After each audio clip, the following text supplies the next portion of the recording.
दिक्कतें सारी दूर होकर किस प्रकार से हर प्रकार की आशीर्वाद, हर प्रकार का धन और दौलत, तंदुरुस्ती, सामत और सेहत और लगभग प्राण भी अय्यूब से दूर होता हुआ, और इन सब के बदले में कंगालपन, बीमारी, रोग और मृत्यु उसके करीब आता हुआ। इन सबों के बदले में अर्थात आशीर्वादों के बदले में परमेश्वर को श्रेय देता हुआ, और जो कुछ भी उससे छीन लिया गया है उन सब के बदले में परमेश्वर के ऊपर आरोप लगाते हुए उनके ऊपर दोष चढ़ाता हुआ अय्यूब को हमने देखा है। आगे के जीवन में उनके हाल किस तरह से होती है, कैसे वो अपनी हालात का, अपनी स्थिति का वर्णन करता है, और सच में उसकी स्थिति क्या वापस लौटाने जैसा, कोई तंदुरुस्ती उसके अंदर प्रवेश करने, उसका प्राण वापस उसमें लौटने जैसा ऐसे कोई उपाय है, ऐसे कोई मौका है, ऐसी कोई गुंजाइश है क्या? इन शब्दों को हम लोग गौर करने से पहले अपनी आंखों को बंद करेंगे, सिरों को झुकाएंगे, परमेश्वर की ओर से अनुग्रह को प्राप्त करने के लिए, दया को प्राप्त करने के लिए, वरदानों को प्राप्त करने के लिए, बरकतों को प्राप्त करने के लिए, आशीर्वादों को प्राप्त करने के लिए, खुशहाली का आनंददायक एक जीवन परमेश्वर हम सबको प्रदान करने के लिए छोटी सी प्रार्थना करेंगे। अनुग्रहकारी पिता परमेश्वर, हम आपके दिव्य हुजूर में अपने आप को दीन और नम्र करते हैं। हम सबों को परमेश्वर अपने दिया हुआ सुंदर सा वक्त के लिए प्रभु और इस सौभाग्य के लिए आपकी शुक्र अदा करते हैं। एक नए दिन परमेश्वर उपहार के रूप में आपकी ओर से हमें प्राप्त हुई है। नई आशीर्वाद भी परमेश्वर आपकी स्वर्ग की ओर से हम तक पहुंच चुके हैं। सारे प्रबंधन परमेश्वर हमारे जीवन के लिए जो कुछ भी आवश्यकता है सब आपने कर दिया है प्रभु, इसके लिए शुक्र अदा करते हैं। वचनों के माध्यम से परमेश्वर हमसे बातें कीजिए, सारी महिमा, गौरव, आदर, सम्मान आप प्राप्त कीजिए। हमारी सारी प्रार्थना को परमेश्वर आपने सुनकर हम सबों को उत्तरों के लिए धन्यवाद करते हुए हमारे उद्धारकर्ता हमारे प्रभु यीशु मसीह के नाम से इस प्रार्थना को मांगते हैं। सुन और कबूल कर पिता। आमेन, आमेन, आमेन।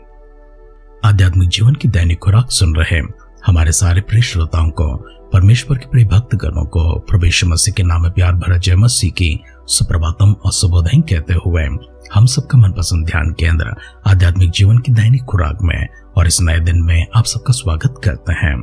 हमारे अध्ययन अय्यूब का ग्रंथ 17 अध्याय में चल रही है। हमारे पिछले अध्ययन में हमने पहला वचन से लेकर 6 वचन तक ध्यान किया है। आज के हमारे अध्ययन को वहां से जारी रखते हैं। तो आइए हम सब मिलकर अय्यूब का ग्रंथ 17 अध्याय का 7 वचन से पढ़ते हुए हमारी ध्यान को आगे बढ़ाएंगे।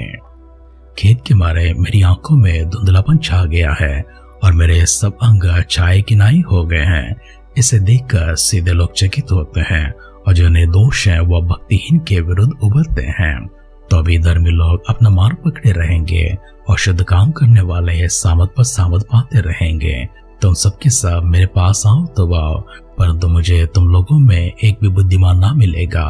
मेरे दिन तो बीत चुके और मेरी मनसाएं मिट गई और मेरे जो मन में था वो नाश हुआ है। वे रात को दिन ठहराते वे कहते हैं अंधियारे के निकट उजाला है।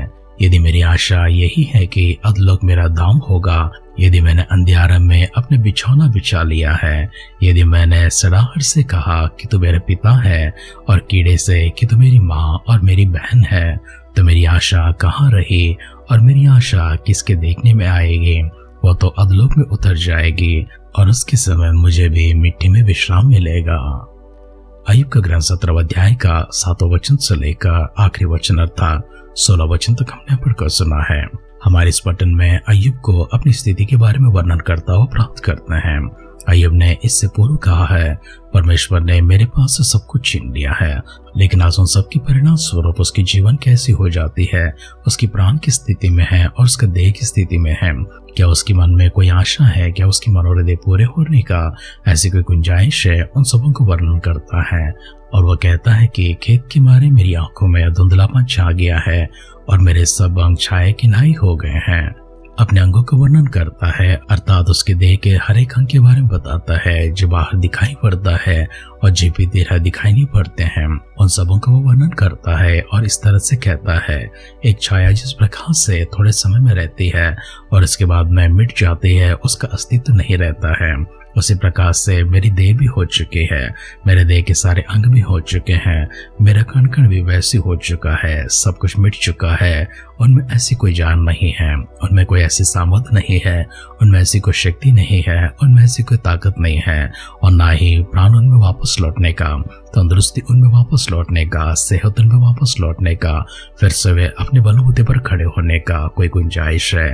और अपनी आंखों के बारे में वो कहता है, खेत के मारे तो मेरी आंखें धुंधलापन सी हो गई हैं। अर्थात इतना कमजोर उसका देह हो चुका है, उसकी आंखें भी इतनी कमजोर हो चुकी हैं, उसे सीधा कुछ नजर नहीं आता है, स्पष्ट कुछ नजर नहीं आता है। धुंधलापन उसकी आंखों में छा गया है, आंखों की रोशनी भी घटती चली जाती है, देह की सारी शक्ति भी घटती चली जाती है, प्राण की सारी सामर्थ्य भी घटती चली जाती है।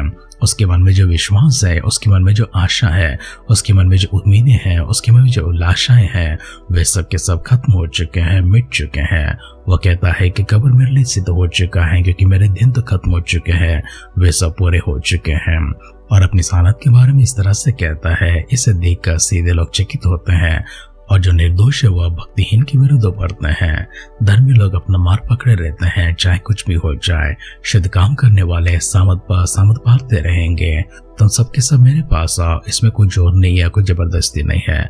अगर तुम चाहते हो तो मेरे पास आओ, परंतु मुझे तो तुम लोगों में एक भी बुद्धिमान दिखाई नहीं पड़ता है।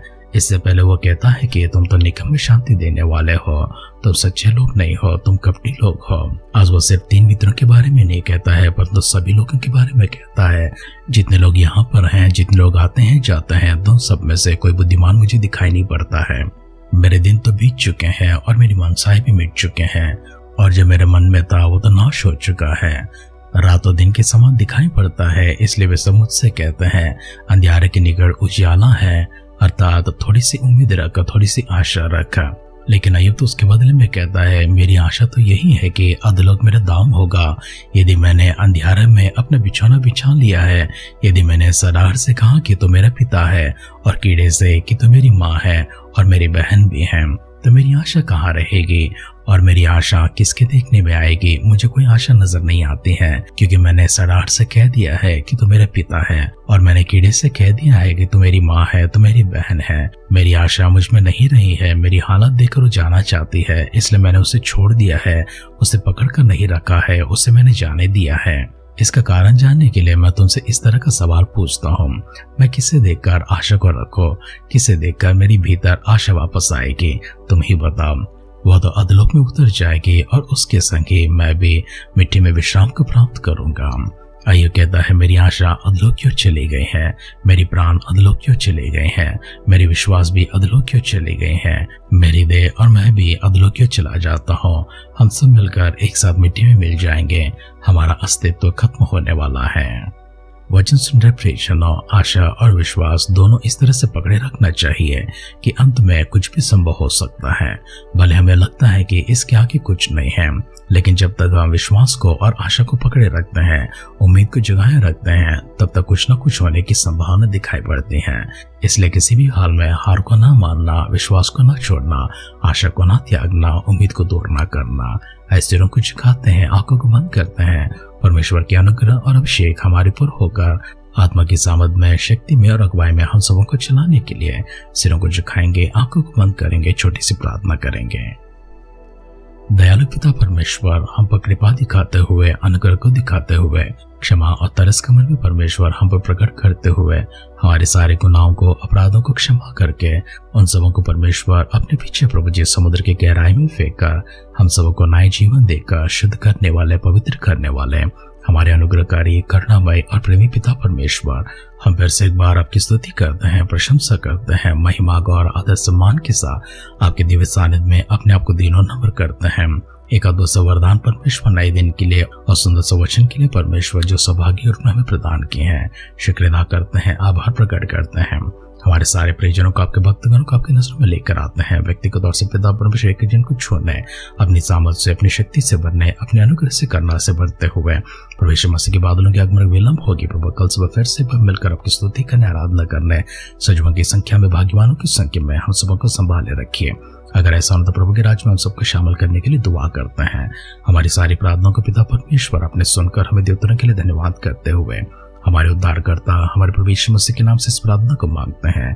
सुन और कबूल कर पिता। आमेन, आमेन, आमेन।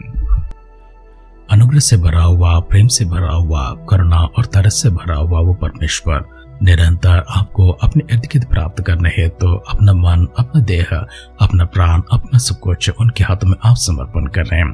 ऐसे जीवन बिताते हुए उनकी बरकतों को, उनकी महिमा को प्राप्त करने हेतु पवित्र आत्मा का अभिषेक निरंतर आपके ऊपर होती रहे। हमारी सी दुआ और कामना के साथ आज के ध्यान पर समाप्त करते हैं।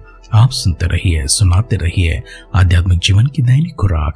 कल फिर मिलेंगे। अपना ख्याल रखिए, अपनों का ख्याल रखिए, दूसरों का भी ख्याल रखिए। God bless you.